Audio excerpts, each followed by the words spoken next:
You're listening to an Airwave Media Podcast. Today, on the Christmas edition of the Useless Information Retrocast, you'll hear stories about a reindeer who wanted more than a bite of a little boy's lollipop. And then there's a story of a lawsuit of the world's largest Christmas stocking, and a jokester who filled a couple's bathtub with flavored gelatin as a holiday greeting. Well, all those stories plus the question of the day, today's retro sponsor, and more, they are coming up next on today's Useless Information Retrocast. I am Steve Silverman, and this is the Useless Information Podcast. Useless information. Hi, everyone. Happy holidays. My wife, Mary Jane's back with us. Hi, everyone. And today we have for you a totally Christmas episode. It's not that I didn't look for stories on Hanukkah and other things, but really I didn't find anything that was good other than Christmas. I have a whole folder, and basically it's just filled with Christmas stories. And most of them are just short little tidbits, and we're going to talk about some of those today. But before we get going, I just wanted to mention that a couple weeks ago I was contacted by a guy. Now, if you recall, about 3 years ago, I did a story called Christmas Time in Santaheim, and it's about this guy, Harry Heim, who made a lot of money after World War II producing Christmas ornaments, and he used his profits to buy an old manufacturing facility outside of Washington, D.C. in Maryland, in Savage, Maryland, and he wanted to create the world's largest Christmas village, and it was a financial disaster. But anyway, I got an email from his sister's grandson, and he said his family had never, ever heard this story before. And basically, his sister, I guess, had been doing some ancestry type stuff, came across my article, and, just contacted me. Now, I know, Mary Jane, you loved that story. I did. It's, I don't know, it's very sweet. You especially the quotes from the people. Mm-hmm. People spoke differently in that time period, and the kids were so wholesome. I mean, I remember one in particular who asked for presents for his mother so that could help her with her housework. Yeah. Very sweet. When I stumbled across it, I don't know where I found that story. I never know where I find these things because I work on them over time. But I knew when I put it together, I had something good. And that's one of my favorite Christmas stories. If you've never heard it, definitely go back and listen to it. It's called Christmas Time in Santaheim. And I would have put it out in December of, I think it was 2018. Yeah. So anyway, so let's dive into today's stories. Okay. So in our house, we have a traditional Christmas tree, albeit a fake one. Yes, it's a bit of a Charlie Brown Christmas tree. So to speak. That's a good way to describe it. Yeah. Every year when we take it out of the box, we still have the original box. When we take it out, we have to spend I wouldn't say it's an hour, maybe about 45 minutes trying to fill in all unbending it too. Yeah. It's all scrunched up. Yeah, yes. But once you put the ornaments on, it looks pretty good. Of course, it's got the obligatory lights, ornaments, and some tinsel. And as you said, it's not one of the greatest looking trees, but luckily we live way up on a hill. And as you drive up the road by our house, we have it facing down towards that. And at night, it actually looks quite nice. Yeah, you can see it through the window. And yeah, it looks a lot better from the distance than it does close up. Yes, it does. Yeah, so anyway, well, back in 1900, students in the University of Pennsylvania's biology department in Philadelphia, they opted to decorate their tree with some more unusual decorations. So forget the garland. Instead, they used long strings of vertebrae that came from various animals. So you can imagine this, right? Strings of basically spines. Yeah, sure. Yeah. Anyway, from the tree's branches, they hung all kinds of bugs and worms, and then various types of fish were placed near the worms, and that was suggestive of the natural desire of fish to eat the worms. Now, I assume, and you probably agree on this, these were preserved specimens. These weren't like they just went out and got, they probably just had all these things preserved around the department. Right. Other ornaments included an assortment of preserved reptiles plus birds' nests that were full of eggs, and they placed preserved mother's birds. They positioned them so they appeared to be providing protection for their young. Stuffed monkeys were the sole representative of the mammals. Surprised they didn't have preserved humans. Oh, dear God. Yeah, just kidding there. Anyway, and forget the gifts under the tree. The students placed big jars that were filled with preserved cats, pigs, and chickens around the base of the tree.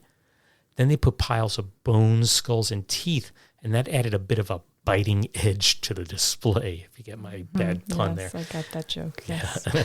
Anyway, and let's not forget the festive colors of green and blue molds and slime that accentuated the cheese, old boots, and rotten logs that were added to this preserved menagerie.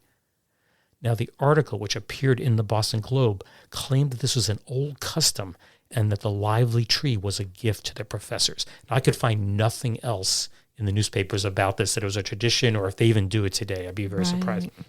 So after I finished reading this, the one thing that stood out to me was the stuffed monkeys. Now, when I first started writing, I said, stuffed monkeys, a stuffed toy. But I'm thinking, this is a biology department. It was probably, taxidermists involved there. They were probably... Yeah, probably. I mean, that would have been keeping with the whole decoration. Yeah. Right? It kind of reminds me, this is going back, let's see, I went to University of Rochester for my master's degree probably about 35 years ago in the mid-'80s. And in the geology department, you got to imagine that geology is rocks. There's nothing alive.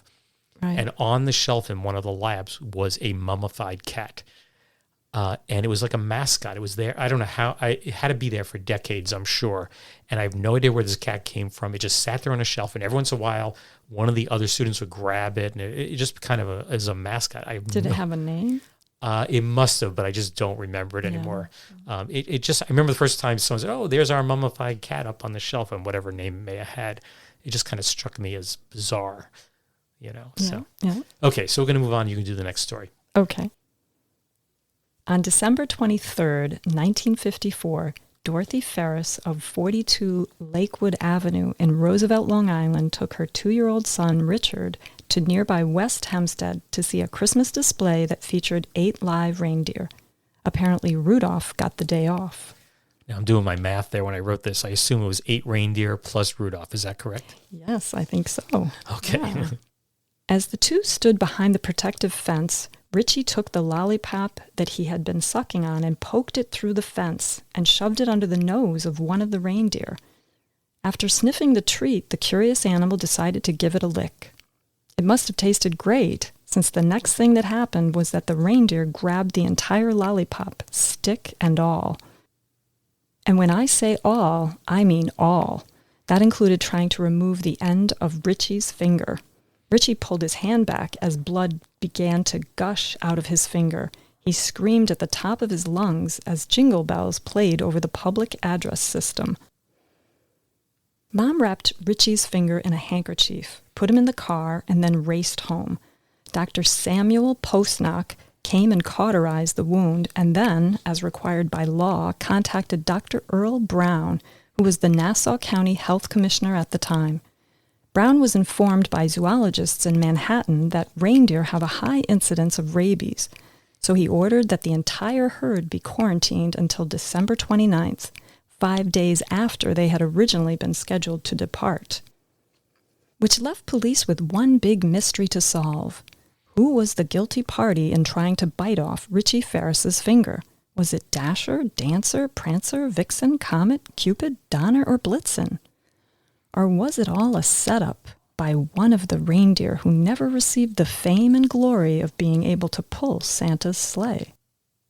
I thought that was a really cute story. Yeah, it was very cute. Yeah. Now, one thing I should point out is that the story originally appeared in the New York Daily News. It was actually quite a lengthy story, complete with photo and all, not of the finger, but just, of Richie, Yeah. And the headline at the top, the title, said that it was his pinky. Then when you read the story, it said it was his index finger. Yeah. And then if you read the articles that were syndicated in newspapers across the country, they just said finger. So They just wanted to play it safe. right. My guess is the index finger just by holding a lollipop. Yeah, I would think the same thing. Personally. Now, the other thing that stood out in this article is that they said the blood was gushing. They made it out to be Yes. I think they're being dramatic there, right? right, because if the blood was really gushing out, they would have called for an ambulance. Mom wouldn't just wrap it in a handkerchief and then take him home, wait for a doctor to come by. They're adding some drama.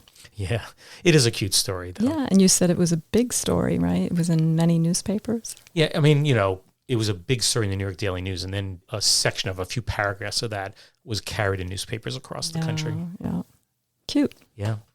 Okay, so let's move on to the next one. Mm-hmm. So the Guinness Book of World Records claims that the world's largest Christmas stocking was created in Carrara, Italy on January 5th of 2011. It measured 168 feet, 5 and 21/32 inches, which is 51.35 meters long, and it was 70 feet, 11 and 9/16 inches, or 21.63 meters, heel to toe. Now, it was created to raise money for the elderly, and since a stocking was required to be filled with presents, they simply filled it with balloons that contained sweets. But I think Guinness may have had it wrong. That's because I came across a series of articles that appeared in newspapers in December of 1965. Basically, WDGY, a Minneapolis, Minnesota radio station, they held a contest to fill the largest stocking that they received with prizes. Of course, one needs to be careful of what one wishes for. That's because 3 college students from St. Paul, that's Phil Cuny and Ron Mondo and John Hinson, they submitted a stocking that measured 840 feet or 256 meters in length.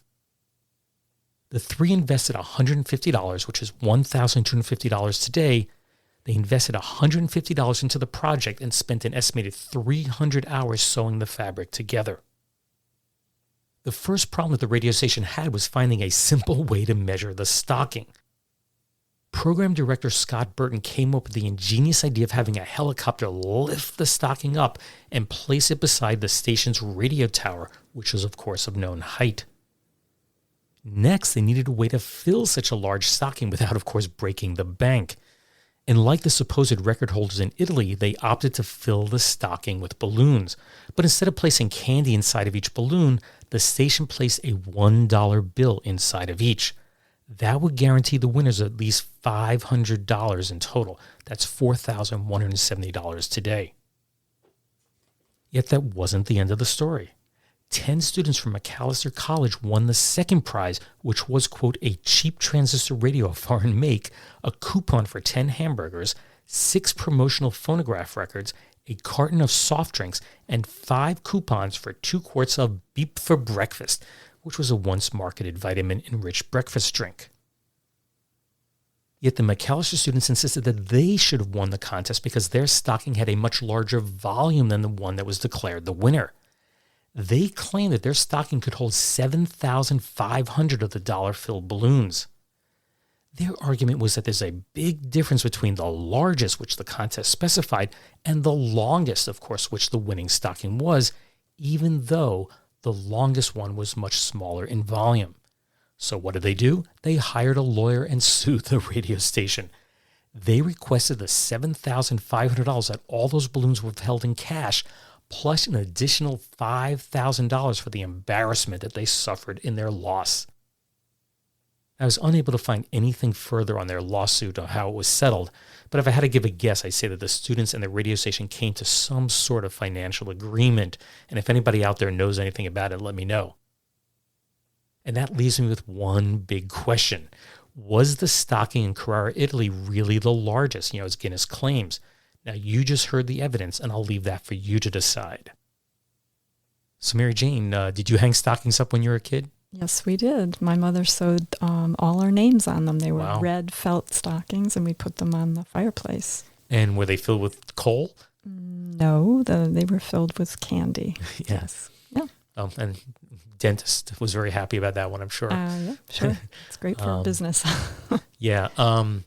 I grew up in the middle of nowhere, but there was this little store called the Trading Post in Rock Hill, New York. It's still in business today. Wow. And my parents would go shopping there and, to get food and groceries, and they also had a hardware store attached to it. Yeah. But when you'd go to the checkout, over all the carts, all the shopping carts, was this, every year they'd have this giant stocking filled with all kinds of toys and gifts. And they had a contest to see, whoever won the contest would get this giant stocking. And I wanted to win every single year. What was the contest exactly? I don't know. I think you just put your name and address and probably phone number like into a raffle. Almost. A raffle, yeah. Sure. Mm-hmm. And of course, never won the thing. Won. I still want all those gifts in that stocking. Yeah. Yeah. So what'd you think about the story?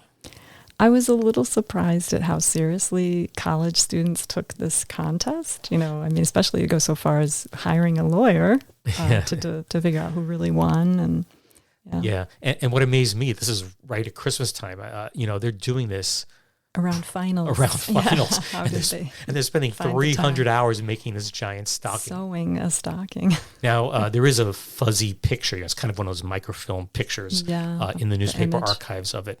And they may call it a stocking, but really it's just a long piece of material sewn right, together. basically. And I think they Yeah. just sewed up the edges, and there's their stocking. Maybe they must have put a little foot at the end. But it didn't look like what you think your traditional Christmas stocking would look like. So maybe the other team, the McAllister team, maybe they had a good argument there. Yeah, I mean, it did say largest, which can be Not interpreted longest, as they were saying. Exactly. And strangest.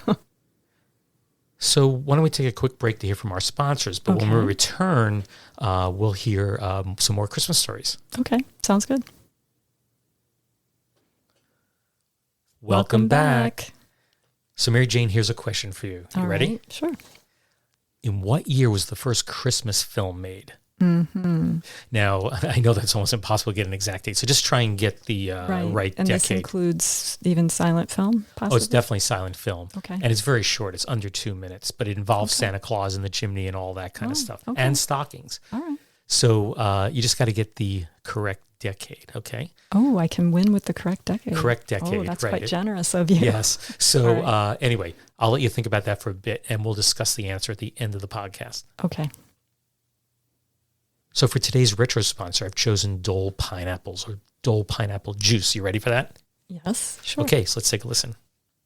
Friends, I know two people who are going to be awfully busy the next few days. That's my wife and my grocer. It's the same in your neighborhood, too, I'll bet. Women rushing around buying all sorts of good things to eat, and grocers rushing around filling extra big orders. Those busy grocers are laying in extra big supplies of Dole Pineapple Juice, too. They know from experience that folks enjoy lots of that golden cheer from Hawaii at Christmas time. Dole Pineapple Juice will taste mighty fine first thing Christmas morning, just before the family gathers around the tree to see what old Santa left. Later on in the day, too, when the family can hardly wait for Christmas dinner, keep 'em happy with Dole Pineapple Juice. Everybody likes its keen flavor, and when the dinner comes on, they'll all be ready for it. Maybe you're planning a sort of buffet supper or informal gathering for Christmas Eve or Christmas night. And if you are, why not include pineapple juice when you plan your menu? It's the pleasantest beverage I can think of and makes everything else taste better. I'm sure you'll be glad you laid in a big supply of that delicious Dole Pineapple Juice for the holidays. That commercial for Dole Pineapple Juice is from the December 20th, 1939 Christmas episode of The Al Pierce Show. Now, the show was a comedy, and one of the best parts of the show was when Al played the part of a door-to-door salesman named Elmer Blurt.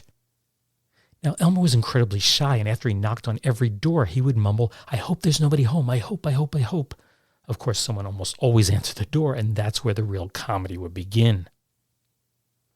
As for Dole Pineapple, and I have to say, I love fresh pineapple, the company was founded as the Hawaiian Pineapple Company in 1901 by James Dole. He was born on September 27, 1877 in Jamaica Plain, Massachusetts, and he went on to receive a bachelor's degree in agriculture from the Bussey Institute at Harvard. At the age of 22, he packed up everything and moved to Hawaii.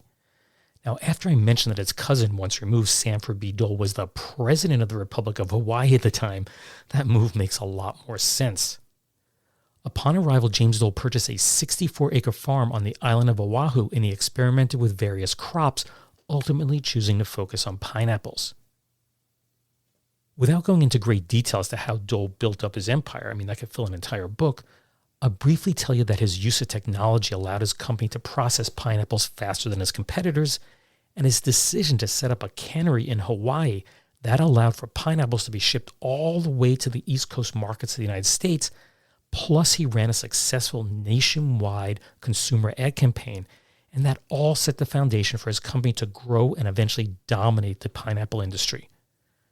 His company was eventually acquired by Castle and Cook, which was one of the big 5 sugarcane producers in Hawaii, and then through various acquisitions and business moves, Dole grew into the mega fruit and veggie powerhouse that it is today. Now, I do have 2 other commercials from the same show that I'll play later on in the podcast. But I have to say, I really have a dislike for canned pineapple of any form. There's just, I don't know what it is. I mean, supposedly it's just pineapple plus the juice and whatever, but the taste is so different. It's not as fresh. It's definitely not as good. Yeah, I mean, I agree. we have pineapple typically, at least one a week. I mean, it's pretty easy to, buy a pineapple and just cut it up. Today it's very common. You find them in all the supermarkets. Yeah. Now, you wanted to quickly mention about growing a pineapple. Well, you gave me a pineapple plant, being all excited that we would one day have pineapples. But when you gave it to me, I'm like, we live in New York State, Steve.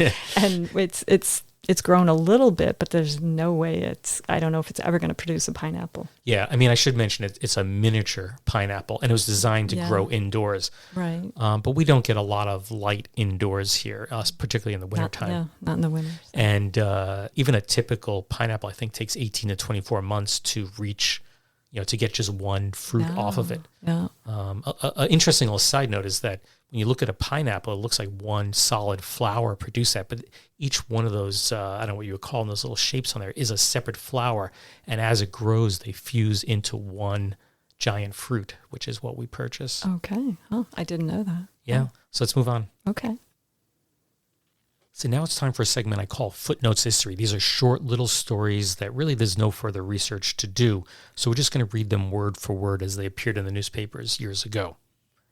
This one's titled Santa Claus Has Trouble Getting Down This Chimney. This is from December 29th, 1937, San Antonio, Texas. And this is an Associated Press story. It's happened. The accent children always fear that Santa Claus may get stuck in a chimney. It happened before their very eyes here last night. Santa started down a specially built chimney at a Salvation Army home party and became wedged in the walls. He could budge neither up nor down. Frantic attendants went to his aid and finally pulled him down. 100 childish faces lined with dismay broke into smiles.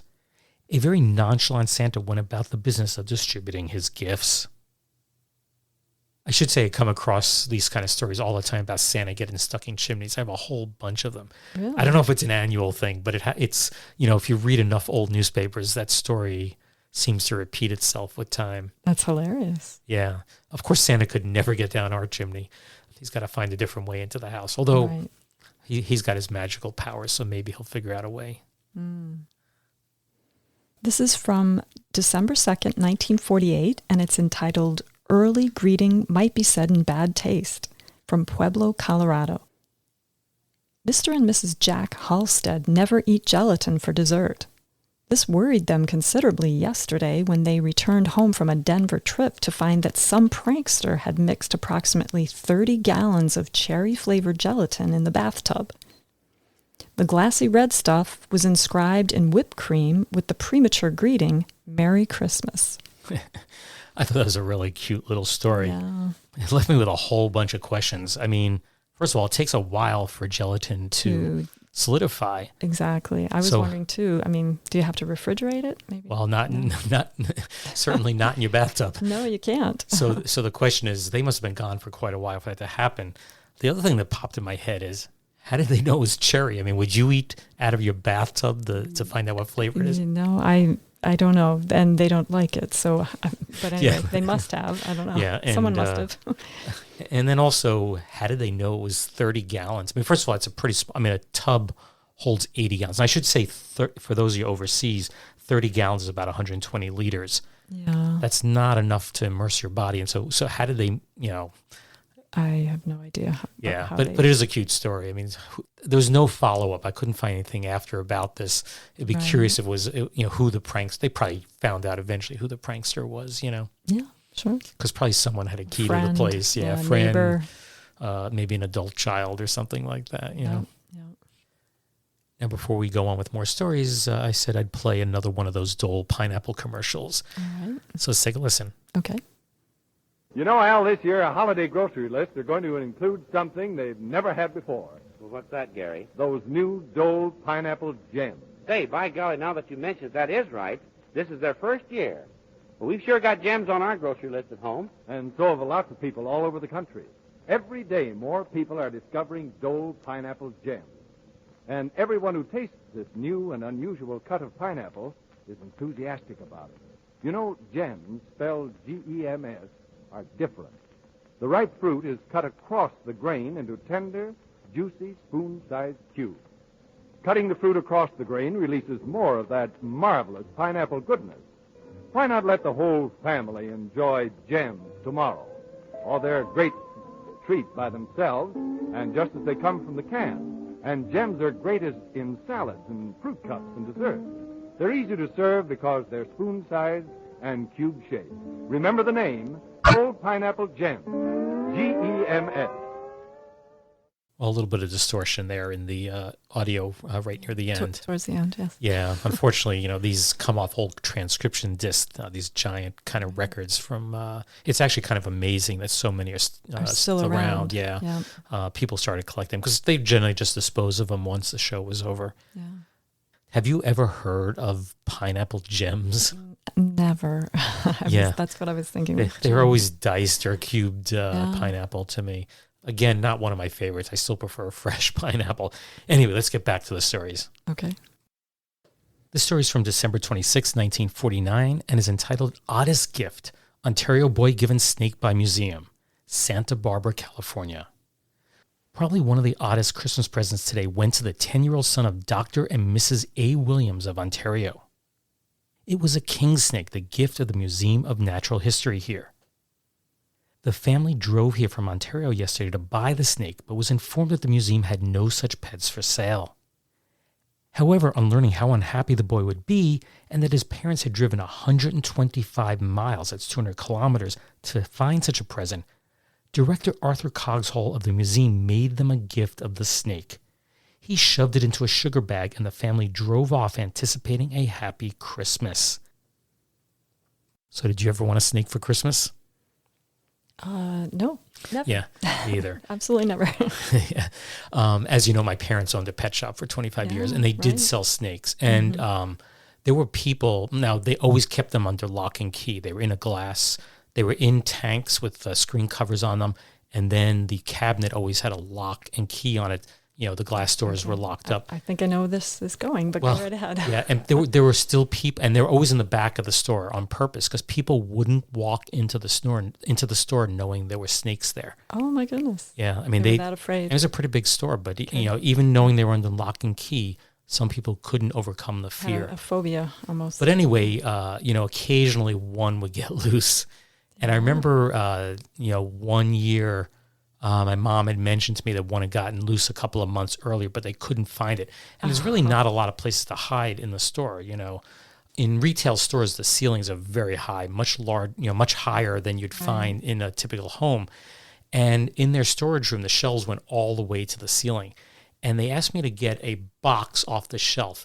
And I think it was like ant bait or something like that. It was a poison. It wasn't anything that was good for anything. Right. And you know how on the top step of every ladder says "Do not step here," because obviously you could fall over. Yeah, lose your balance. Well, of course, guess where I'm standing? Oh my goodness! And all of a sudden, I pull this little white box. It was a tiny little white box. I pull it off the shelf, and I look in, and there's a snake, and I almost went over. Wow. Yeah. Yeah. I grabbed onto the shelving. It was the wire type shelving, so I just grabbed on and didn't go anywhere.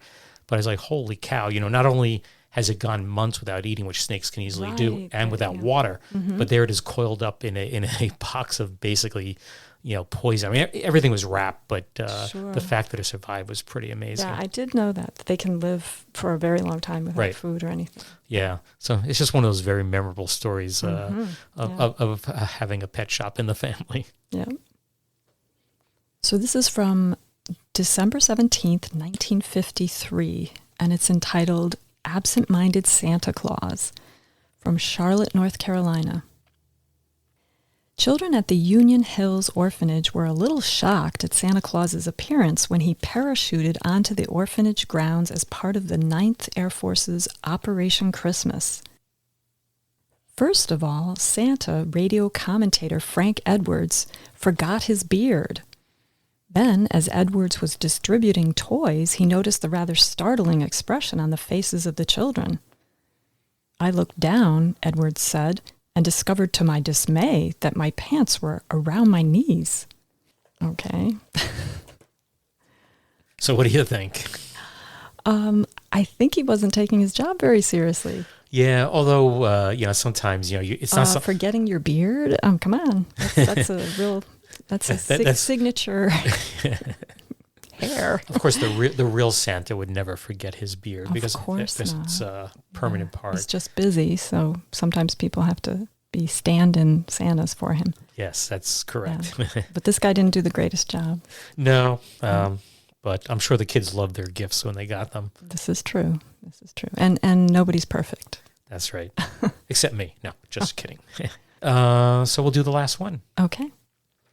This story is dated December 26th of 1958, and its headline is All 18 of Them, ...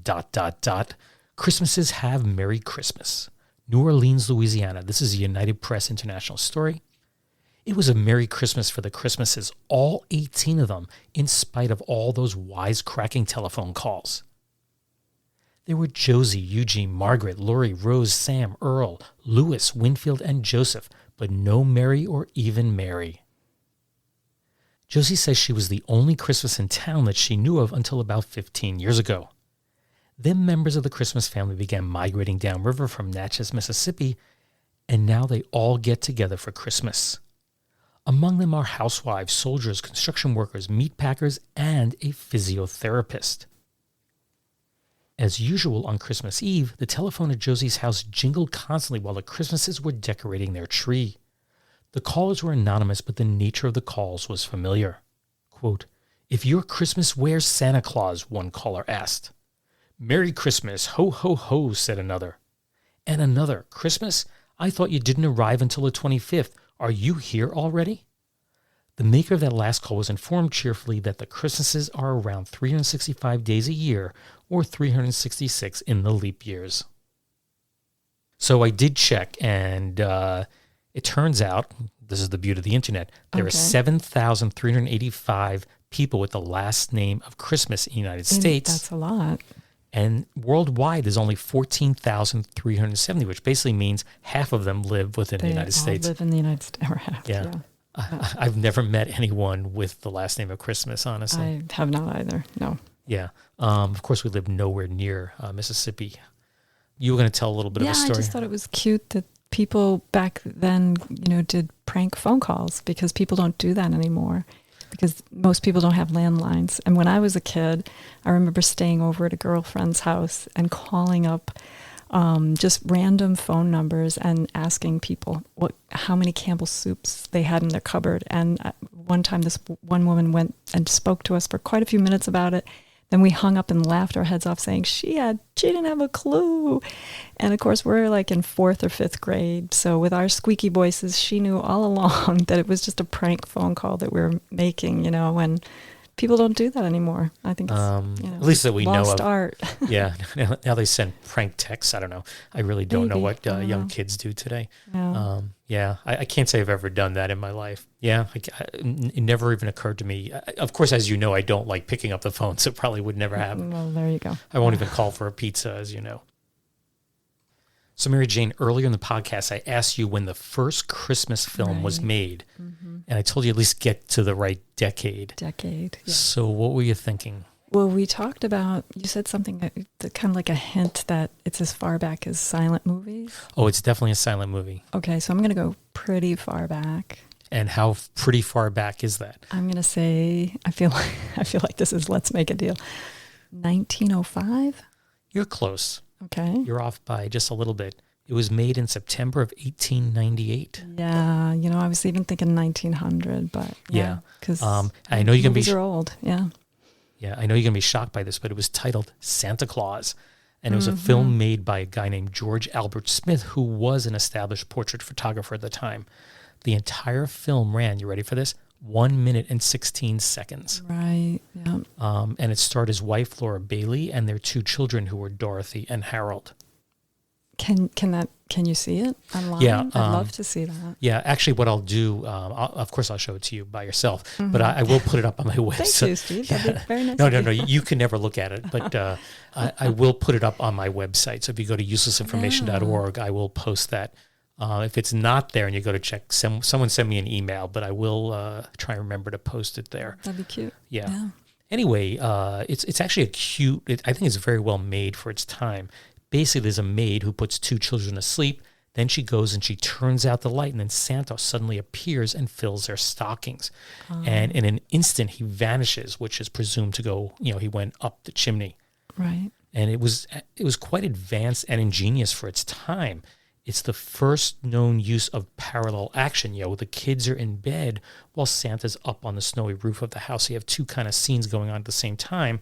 Oh. And of course, it involved double exposure. So as I said, I'll put this up on my website for everybody to take a look at. It is worth looking at. I actually enjoyed watching it. Sure. By the way, he did make another one on, I don't remember the exact title, but basically The Death of Mary Jane. What? Yeah. Yeah, it's not as good, but involves his wife also. I don't remember the exact title. Joking. No, I'm not. Oh my God. But basically, she does something and she blows herself up, and then people come and are around her grave, and then her ghost comes out of the grave. So, Wow. but they're all very short. I mean, making films back then was very costly, very time consuming, and very complicated. So, Okay. So we should bring this podcast to a close. And I'll just remind everyone that my latest book, The Flipside History, is currently available, as are my two previous books. Those are Einstein's Refrigerator and Lindbergh's Artificial Heart. And all three books are collections of long-forgotten true stories, just like the ones you always hear on this podcast. If you'd like to contact me about anything, whether it be regarding this episode, the podcast itself, my books, or whatever, my email is steve@uselessinformation.org. It's steve@uselessinformation.org. You can also contact me through my website, which is uselessinformation.org, or you can use Messenger on Facebook. Be sure to subscribe to the Useless Information Podcast through your favorite podcast platform so you'll have immediate access to new episodes when they're released. My Twitter feed is @uselessinfocast, and be sure to like the show on Facebook. You can just do a quick search there, and the Useless Information Podcast should pop up. Anyway, I plan on being back in a couple of weeks with a new story. I should mention I'm having surgery on December 17th on my mouth, so I don't know if I'm going to be able to talk. Could be a problem. Yeah, For a little while. Yeah, I'm actually getting a series of 4 surgeries. They're all related to receding gums. I had a major one done about 10 days ago now. Yes. And this is actually the first day I can kind of move my lower lip and speak. And speak, yeah. You had to I be mean, quiet, careful about I could speaking. talk, but it hurt a lot. Yeah. But it's kind of receded at this point. And therefore I'm going under the knife once more. Anyway, so maybe I'll be back before the first of the year, and I'm not maybe not. If I'm a little late, that's unfortunate, but that's what's going to happen. Anyway, thanks everyone for listening, and I wish everyone a happy holidays. Yeah, happy holidays. And take care, everyone. Bye. Bye.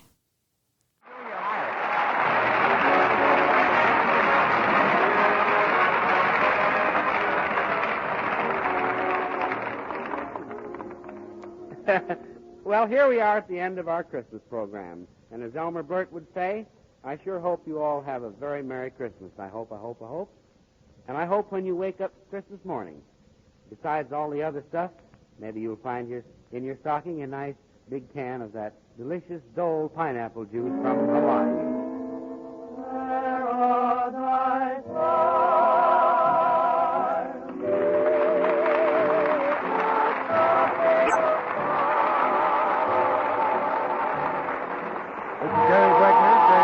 For Ralph here. This is the Columbia Broadcasting System.